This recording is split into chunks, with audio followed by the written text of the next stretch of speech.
আমি ওপর দিয়ে একটুখানি কাসুরি মেথি ছড়িয়ে দিলাম, যাতে কিনা খেতেও ভালো লাগবে, খুব সুন্দর লাগবে। আর আপনারা এই রান্নাটা অবশ্যই ট্রাই করবেন এবং আমাকে কমেন্ট করে জানাবেন আমার গল্প প্লাস রান্না দুটো কেমন লাগলো। যদি ভালো লাগে তাহলে একটা লাইক করে দেবেন, আমার সাবস্ক্রাইব করে দেবেন আমার চ্যানেলটিকে।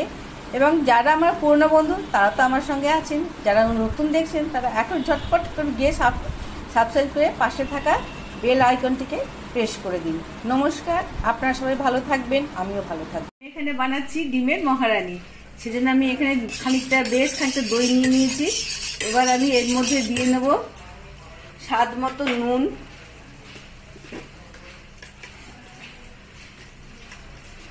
নুনটা আপনারা আপনাদের টেস্ট অনুযায়ী দেবেন।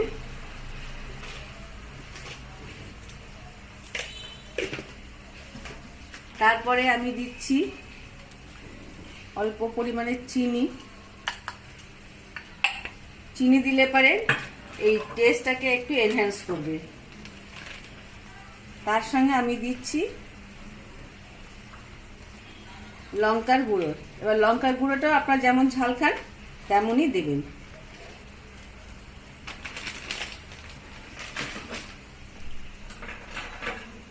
আমি দইটার মধ্যে নুন, স্বাদ মতো নুন, অল্প পরিমাণ চিনি আর একটু লঙ্কার গুঁড়ো দিয়ে আমি এখানে দেখুন ভালো করে মিলিয়ে নিচ্ছি। আমার মনে হচ্ছে এখানে আটটুখানি দই লাগবে। আমি এখানে আটটুখানি দই অ্যাড করেছি। আমার মনে হচ্ছিল কম হবে 4টে ডিমের জন্য। আপনারা কিন্তু একবারে দইটা নেবেন না, অল্প অল্প করে দই নেবেন। এবার আমি এখানে আগে থাকতে সেদ্ধ করে রেখেছি 4টে ডিম, একটু আমি চিড়ে নিয়েছি ডিমগুলোকে। এবার ডিমগুলোকে এর মধ্যে মিশিয়ে দিলাম দইয়ের মধ্যে। ডিমগুলোকে বেশ ভালো করে মিশিয়ে নিয়ে আমি এটাকে একটু ওলট পালট করে রাখছি। বেশ সুন্দর করে এটাকে ম্যারিনেট করে রেখে দিচ্ছি আমি 1 ঘন্টার জন্য। ফিরে আসছি 1 ঘন্টা পর। জারের মধ্যে 1 চামচ কাজু, 1 চামচ কিশমিশ, 1 চামচ চারমগজ এবং 1 চামচ পোস্ত নিয়ে একসঙ্গে বেটে নিয়ে আসছি। খুব সুন্দর মসৃণ করে পেস্ট করে নিয়ে আসছি। আমি এই রান্নাটা করতে করতে আপনাদের সঙ্গে কিন্তু একটা গল্প শোনাবো, বেশ ভালো গল্পটা। চলুন আসছি আবার এক্ষুনি। আমি এবারে ইন্ডাকশনটা অন করে দিচ্ছি, ঢাকা দিয়ে দিচ্ছি একটা, আর বন্ধ করছি।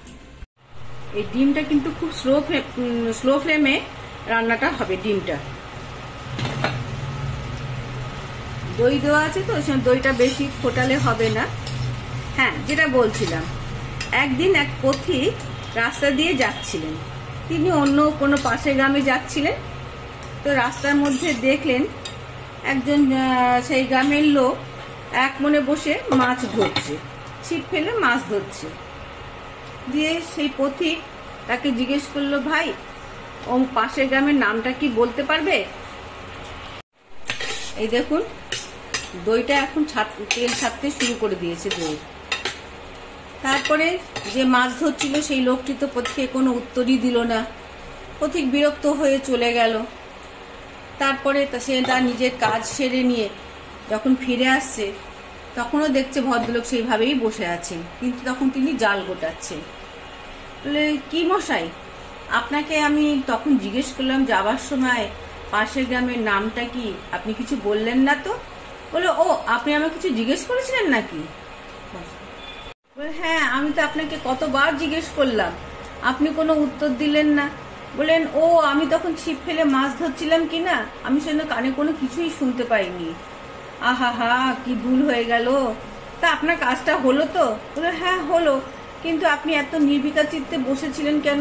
বলে, না না, আমার তখন লক্ষ্য ছিল ওই ফাতনার দিকেই, কারণ তখন ওখানে একটা মাছ হাবুডুবু খাচ্ছিল। সেই মাছটাকে তখন আমি খেলিয়ে খেলিয়ে তুলছিলাম, সেজন্য আপনার কথাটা আমি শুনতে পাইনি।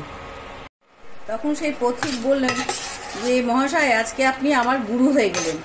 কেন বলুন তো? আমি কি করে গুরু হলাম? আমি আপনাকে দীক্ষাও দিলাম না, কিছুই না, গুরু আবার কিসের?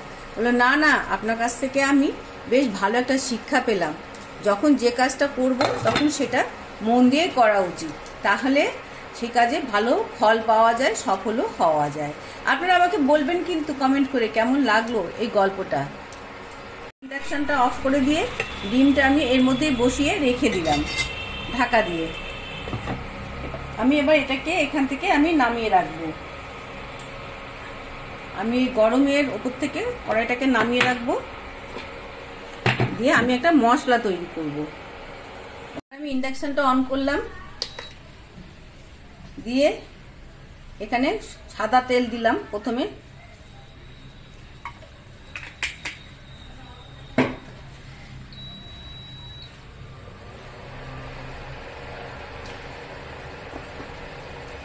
আমি এখানেও ফ্লেমটা যথারীতি একটু কমিয়েই দেব।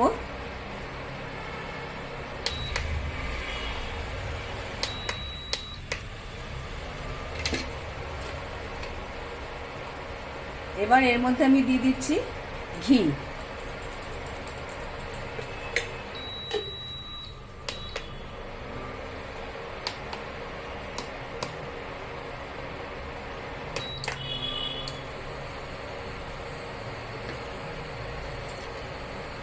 এবার ঘিটাকে দেখুন ভালো করে গলিয়ে নিচ্ছি।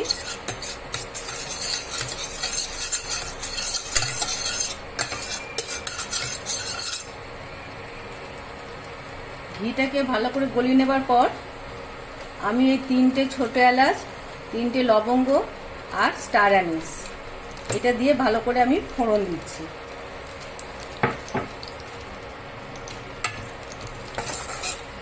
বেশ ফোড়নটা ভাজা একটা সুন্দর গন্ধ বেরোলে আমি তার মধ্যে দিয়ে দিচ্ছি আগে থেকে কুচি করে কেটে রাখা পেঁয়াজ। আচ্ছা, গল্পটা শুনে আপনাদের কি মনে হলো আমি কিন্তু বারবারই বলছি, এবং যদি আপনারা আমার কাছে এই ধরনের গল্প শুনতে চান, এবার আমি এর মধ্যে দিয়ে দিচ্ছি পেঁয়াজ। পেঁয়াজগুলো খুব ফাইনালি দেখুন চপ করে নিয়েছি, যাতে কিনা একদম সুন্দর করে এগুলো ভাজা যায়। আর যে কথাটা আপনাদের বলছিলাম,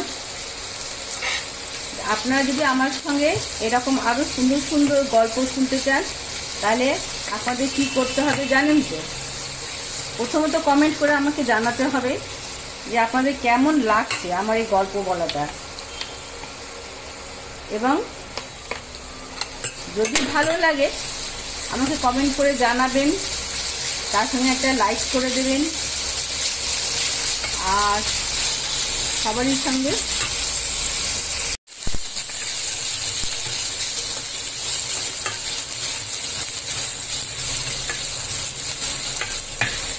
লাইক, শেয়ার, সাবস্ক্রাইব করে আমার পাশে থাকবেন আপনারা। আমি আপনাদের সঙ্গে এরকম আরও সুন্দর সুন্দর গল্প শেয়ার করব, রান্না শেয়ার করব। এবার আমি দেখুন ফ্লেমটা একটু কমিয়ে দিচ্ছি, কারণ পেঁয়াজটা প্রায় ভাজা ভাজা হয়েই গেছে। এবার আমি এর মধ্যে দিয়ে দেব সেই যে আগে থেকে বেটে রাখা মশলাটা, কাজু, কিশমিশ, চারমগজ, পোস্ত সব বেটে রেখেছিলাম, সেই মশলাটা আমি এর মধ্যে এবার দিয়ে দিচ্ছি। দিয়ে এই মশলাটা আমি এবার কিন্তু এটাকে খুব ভালো করে ভাজবো। যেহেতু কাজু বাদাম দেওয়া আছে, সেজন্য এটা খুব সহজে তলায় ধরে যায়, সেটা একটু আপনাদের লক্ষ্য রাখতে হবে।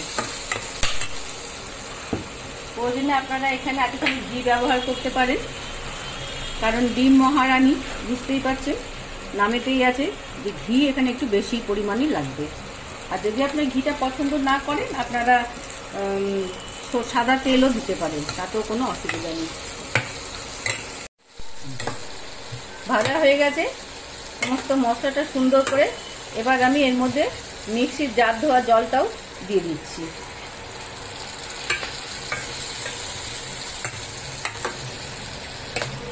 এবার দেখুন এটা সুন্দর করে মিশে যাচ্ছে এবং একটু বেশ সুন্দর ফুটছে।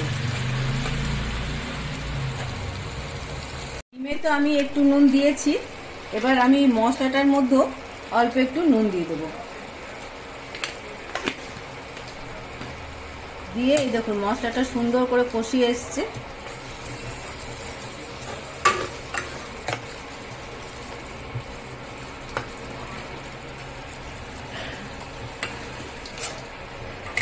আমি দইয়ের সঙ্গে যে ডিমগুলোকে মিশিয়ে রেখেছিলাম সেটাকে মশলার মধ্যে ঢেলে দিলাম।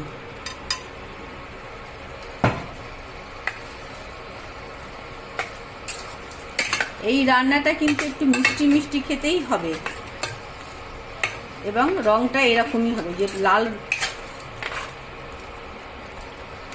এই রান্নাটা কিন্তু দেখতে এরকম সাদাই হবে, লাল রং খালি লঙ্কার থেকে যেটুকুনি আসবে কাশ্মীরি মির্চে সেই লাল রংটুকুই হবে।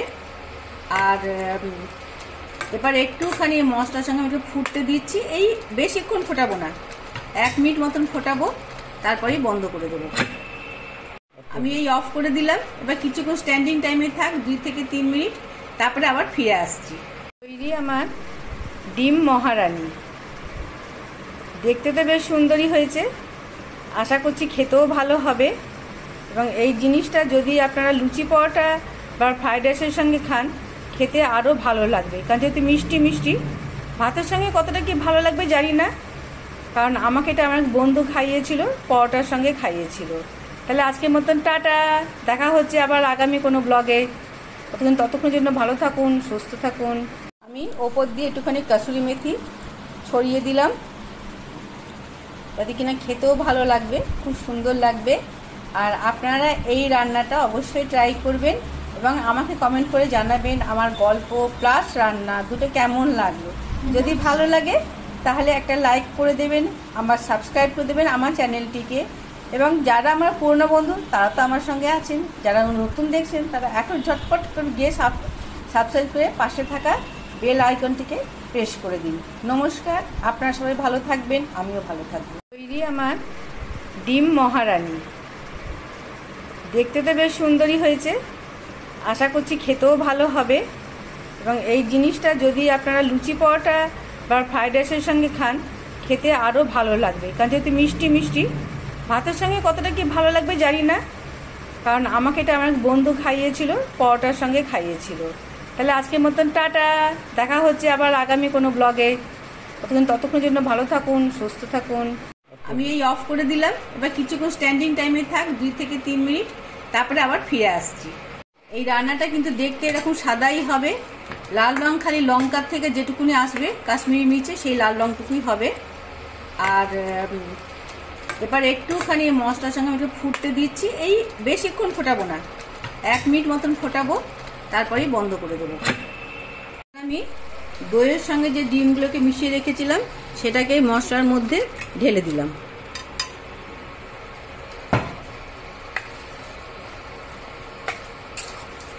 এই রান্নাটা কিন্তু একটু মিষ্টি মিষ্টি খেতেই হবে এবং রংটা এরকমই হবে, যে লাল। ডিমে তো আমি একটু নুন দিয়েছি, এবার আমি মশলাটার মধ্যে অল্প একটু নুন দিয়ে দেবো। দিয়ে এই দেখুন মশলাটা সুন্দর করে কষিয়ে এসছে।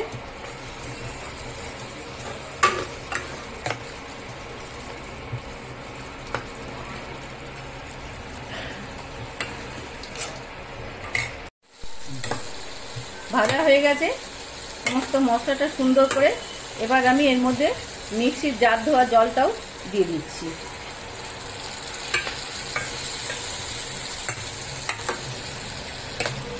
এবার দেখুন এটা সুন্দর করে মিশে যাচ্ছে এবং একটু বেশ সুন্দর ফুটছে।